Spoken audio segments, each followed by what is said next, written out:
Hello everyone, and welcome to my YNR Official 24 channel. Jack is going to offer Matt to Victor. This is a moment because Jack thinks it is time to make a deal with Victor. Jack Abbott will talk to Victor Newman about Matt Clark. At the Abbott house, Jack will tell Diane Jenkins Abbott what Kane Ashby said. Jack hopes Kane can help him prove that Victor used a computer program to hurt Arabesque. Then Kyle Abbott will show up with some news about the thing they need to make a deal. Jack wants to make a deal with Victor Newman. He thinks Matt Clark is the key. I want to thank Kyle for all his help. The security team at Abbott has been keeping an eye on the Newman family for a time now. So Kyle will make sure Jack and Diane know what is going on. Kyle will tell them about a man who has been bothering Nick Newman and Sharon Newman. This man has been causing them a lot of trouble. He even followed them all the way from Los Angeles. Kyle thinks this man might have had something to do with the accident that happened to Noah Newman. Kyle is going to talk about the crash that the security guards from Abbott saw. He will say that one of the guards asked for help and another guard followed the man from Los Angeles. Kyle will say that the security team did a job. Then a couple of the guards will bring Matt Clark inside. Jack will know who Matt is away and he will be really surprised because Matt is supposed to be dead. Matt will say that his name is actually Mitch Bacall and that he came to Genoa City to be with his wife. Jack does not believe Matt Clark. Jack knows that Matt is not telling the truth. The security guards from Abbott did what they were supposed to do. Now Jack has to figure out what Matt Clark is doing in Genoa City. Matt Clark says he is Mitch Bacall. Jack is not convinced. When Jack finally gets Victor on the phone on Thursday in the Young and the Restless episode, he will tell Victor that they have Matt Clark and think it is time to make a deal with Victor. At Crimson Lights, Holden Novak is going to run into Audra Charles. Holden Novak will tell Audra Charles that he has not told Claire Newman everything about what happened in Los Angeles. Audra Charles does not understand why Holden Novak is trying hard to get on Claire Newman's good side when Young and the Restless characters, like Holden Novak and Audra Charles, could both end up in jail. There will be some talk about the guy who got his skull cracked open before he was buried in a grave. At one point Audra will also think back to the time she was talking with Holden about the body in his trunk. Audra will remember how Holden told her to go to another bar and make sure people saw her so she would have an excuse for where she was. Back in the present, Holden and Audra will talk things over. Audra will say that she did not want to be around Holden when he first came to town because of all the things that happened to them in the past. Audra will talk about her feelings. How she pushed Holden away when he first arrived. The main thing is that Audra and Holden will clear the air and Audra will be honest about why she treated Holden, and that is because of the traumatic things that happened to Audra and Holden. So Audra is going to back off Claire. This means Holden will not say anything about the things that happened in Los Angeles. At home, Billy Abbott talks to Sally Spectra. He tells her that he heard her talking to Victoria Newman. She was talking about how scared she is that everything will fall apart. Sally Spectra is sorry that she did not have this conversation with Billy Abbott. She is really scared of losing everything they have built together. Sally Spectra and Billy Abbott have worked hard to get where they are. Now Sally Spectra is worried that it will all fall apart. Billy will understand because he always seems to crash out like this. He will tell Sally that he is there for her. After Sally and Billy go to sleep, they will decide they want to go dancing at the Jazz Lounge. At the GCAC, Phyllis Summers will see Kane sitting at the bar looking sad, so she will think she is looking at the Kane and not Aristotle Dumas. Kane will tell Phyllis Summers to leave him alone. He will make it clear that Aristotle Dumas is really gone. Phyllis is going to say that she is the friend Kane has. She will make it very clear that she is not going to leave him. Kane will sit at a table near them and start talking about how annoying Phyllis is when she comes over. Phyllis will talk to Kane. He will tell her that Lily kissed him on New Year's Eve and then she left town. Phyllis will say that Kane should not be surprised by what Lily did because Lily is always critical of people and does not give Kane any breaks. Phyllis thinks that Kane should know how Lily feels about him by now. Talk will turn to Phyllis's hope for an alliance against Victor, so she'll play up her Newman takeover plans as Billy appears and eavesdrops nearby. The young and the restless spoilers say Billy will inevitably want in on Victor's downfall, so don't miss the trouble ahead. Jack Abbott and Matt crossed a line so dark and unrecoverable that the entire balance of power shifted in a single, intimidating moment, because Victor Newman, the untouchable, imperishable Goliath of Newman Enterprises, was not just defeated, he was physically overpowered, choked, and abducted in a shocking act that transferred temblors through every family and feud in city, beginning when Victor, ever confident and arrogant, believed he'd lured Matt into a trap at the old Newman storehouse, certain that fear alone would make the unstable man confess and vanish, ignorant that Jack Abbott was formerly there, hiding in the murk, his abomination stoned by times of treason, loss, and demotion at Victor's hands, and as Victor delivered one of his trademark pitfalls, his voice echoing with dominance, Matt stepped forward not with fear but with a crooked calm, abstracting Victor just long enough for Jack to strike from before, belting his arm around Victor's neck in a brutal chokehold that stunned indeed Victor himself, whose eyes widened in unbelief as he plotted for air, his important frame thrashing as he realized, too late, that this was no boardroom battle, no verbal sparring match, but raw, physical violence, and Matt joined in, grabbing Victor's arms and forcing them back, snarling about times of manipulation, about being used and discarded by the Newmans, while Jack's face twisted with rage and pain, his voice shaking as he whizzed that this was for every time Victor destroyed his family, stole his companies, and treated him like nothing further than an handicap to crush, and Victor fought back with everything he had, jamming, remonstrating, heaving out recalcitrant words indeed as his vision began to blur, refusing to supplicate, refusing to surrender, until the concerted force of Jack and Matt came too important and Victor's knees buckled, his breath reduced to ragged whooshes as Jack tensed his grip just a second longer than necessary, a dangerous, insupportable second that could have ended everything, before Matt cried for him to stop, reminding Jack that Victor was worth further alive than dead, and with a final push, Victor collapsed unconscious to the cold concrete bottom, the potent Victor Newman laid out like a fallen king, and for a split alternate Jack goggled at him in shock, the reality of what he'd done crashing down on him, but there was no turning back, not now, not after crossing this line, and together they moved presto, binding Victor's hands, covering his face, dragging him into a staying van as enchantresses wailed noiselessly in the distance, the megacity unconscious to the fact that its most important man had just been kidnapped, while away Nikki suddenly felt a surge of dread she couldn't explain, dropping her glass as it shattered on the bottom, her heart pounding as if seeing Victor was in grave peril, and back at the Abbott manse, Diane would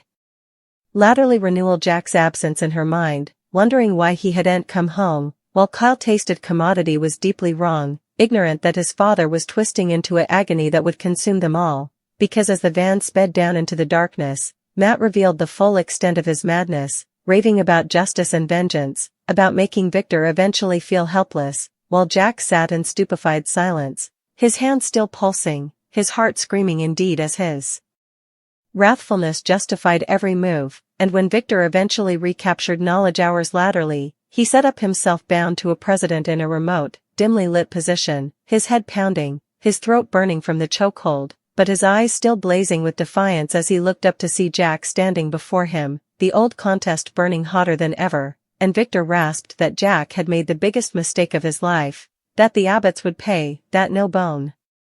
kidnaps Victor Newman and lives to vapor about it, but Jack fired back that this time Victor had no control, no plutocrat, no guards, no power, just sweat, and Matt lurked hard, changeable and dangerous, easily enjoying Victor's vulnerability far too important, intimating at plans to force Victor to confess to crimes, to manipulate Nikki and the Newman children from hence, to turn Victor's conglomerate against him, while Victor heeded precisely, formerly conniving his escape. Assaying every weakness, indeed as the walls closed in, because if Victor Newman knew one thing, it was that power could be reclaimed, but Jack, standing there, realized with growing horror that this wasn't just about vengeance presently, it was about survival, because formerly Victor escaped and there would be hell to pay, and Genoa City would no way be the same again, as Nikki, Victor, Adam, Nick, and Victoria would unleash a grim hunt, alliances would shatter, secrets would explode, and Jack Abbott would be forced to face the consequences of the night he came everything he abominated, while Matt's descent into darkness hovered to turn a calculated hijacking into a deadly tragedy, making this one of the most explosive, jaw-dropping, and dangerous stories the young and the restless has ever seen, where power is stripped, adversaries come culprits, and the question hanging everyone is and whether Victor will survive, but how far he'll go for vengeance once he does.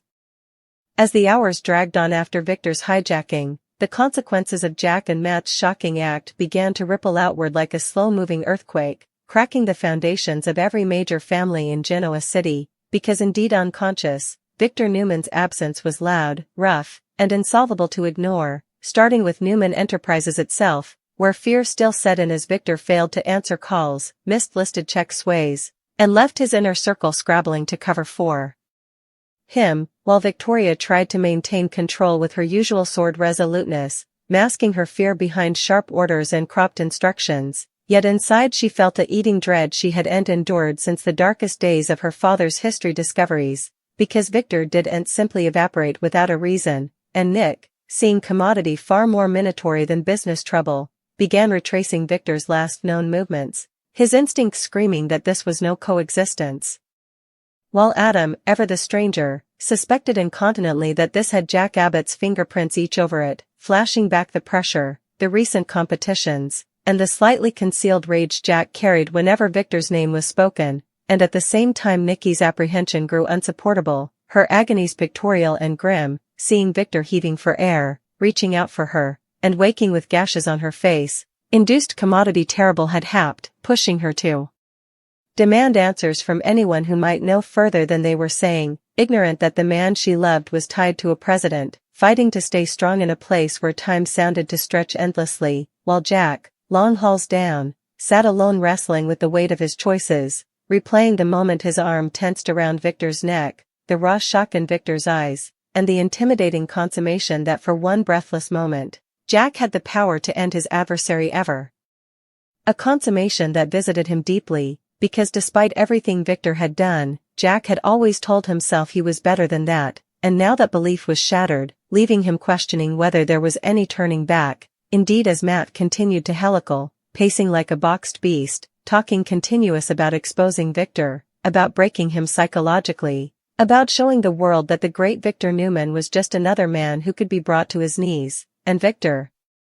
though weakened, watched and heeded precisely, provoking Matt just enough to learn his patterns, his temper, and his fears, because Victor no way stopped strategizing, indeed when bound, indeed when stripped of power, knowing that the lowest mistake could come as opening, while Jack tried to put limits, averring they would not hurt Victor further, averring this was about influence, not murder, but Matt laughed at Jack's unforeseen morality, criminating him of being weak, of always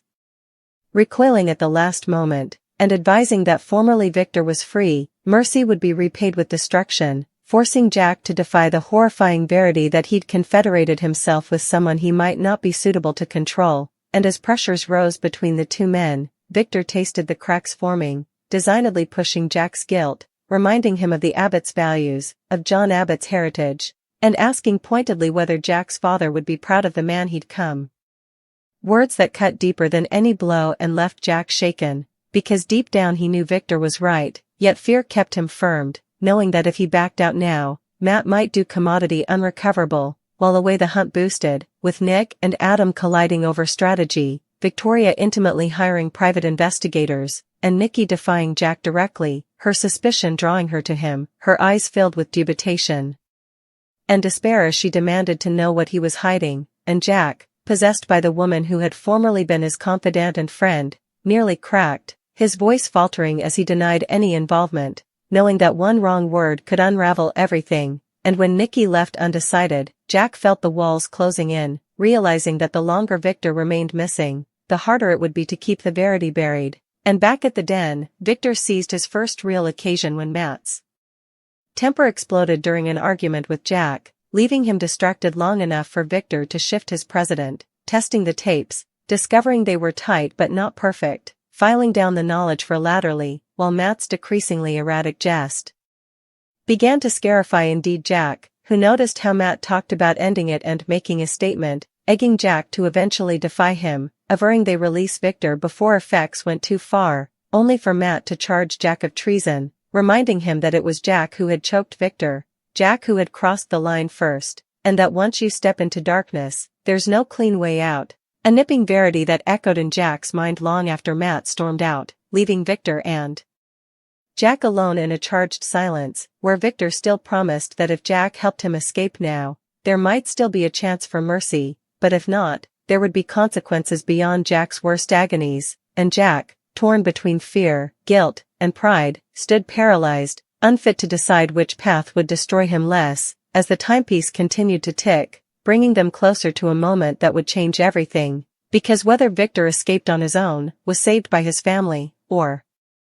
came the victim of Matt's unbounded rage, one thing was certain: the hijacking of Victor Newman wasn't just an act of violence, it was a turning point that would review adversaries, shatter alliances, and unleash a surge of vengeance and reckoning that would consume Genoa City for times to come, proving formerly and for all that in the world of the young and the restless, no power is absolute, no sin goes unpunished, and the cost of crossing Victor Newman is always advanced than anyone ever imagines. Jack offers prisoner Matt to Victor, time to make a deal. The young and the restless explodes with seismic intensity as Genoa City holds its breath and the balance of power tilts on a cutter's edge, because Jack Abbott, bombarded but unbroken, walks straight into the captain's den with the one log-rolling chip Victor Newman no way anticipated to see: Matt, bruised, manacled, and veritably important alive, the man whose shadowy crimes have left blood on the snow and terror in every Newman twinkle, now reduced to a living concession standing behind Jack's calm but sword-edged aspect. And in that moment the room fills with a history of wars fought and armistices broken, of sisters betrayed and families scarred, because Jack isn't just offering a internee, he's immolation, influence, check, and a reckoning, all wrapped in a single judgment that lands like a blast. It's time to make a deal, and Victor, eyes narrowed, jaw tight, feels the ground shift beneath him as he realizes this isn't a deliverance or a mercy play but a masterstroke, a move born of calculated tolerance and ruthless foresight, because Jack knows Matt's prisoner changes everything. Matt, the mastermind of hijackings, the agitator of chaos, the man who hovered Nicky's life and pushed Nick to the point, the ghost who slipped through every net, now cornered not by Newman muscle but by Abbott's strategy, and Victor understands incontinently that accepting this gift comes with a price that could bring him control, expose secrets long buried, and force him to choose between revenge and survival, while Jack, steady and unyielding, lays out the terms with surgical perfection, reminding Victor that the legal system will devour Matt whole unless the Newmans intermediate, that civil eyes are circling, that one wrong move could turn a controlled rendition into a public spectacle that drags the Newman name through every caption, and Victor bristles, because he hates being cornered, hates owing Jack anything, hates that this moment proves formally again that brute force isn't the only currency in Genoa City. But indeed he can't deny the cold verity: Matt alive is dangerous, Matt talking is disastrous, and Matt fading is insolvable now that Jack holds the keys. So Victor pushes back, probing for weakness, criminating Jack of grandstanding, of playing idol, of trying to rewrite the rules of their eternal war. Yet Jack doesn't blench, because this isn't about pride, it's about ending a agony, about stopping the cycle before another Newman ends up in a sanitarium bed or worse. And as the two elephants circle each other verbally, every word carries decades of enmity, every pause echoes with the ghosts of deals gone awry, because Jack demands assurances: no retribution against Abbott interests, no covert strikes, no deputy wars disguised as commercial pushes, while Victor counters with his own conditions, averring on full access to Matt, control over the narrative, and a guarantee that Jack wouldn't use this moment to weaken Newman enterprises. And the pressure harpoons as both men realize the deal isn't just about Matt but about the future of their feud, because whoever controls this outgrowth controls the story Genoa City will tell hereafter. And away Nicky feels the bite of fate creeping near, seeing that her safety, her family's stability, hinges on a discussion she isn't part of, while Nick wrestles with rage and restraint, knowing Matt breathing means answers but also continuing injuries that no way healed.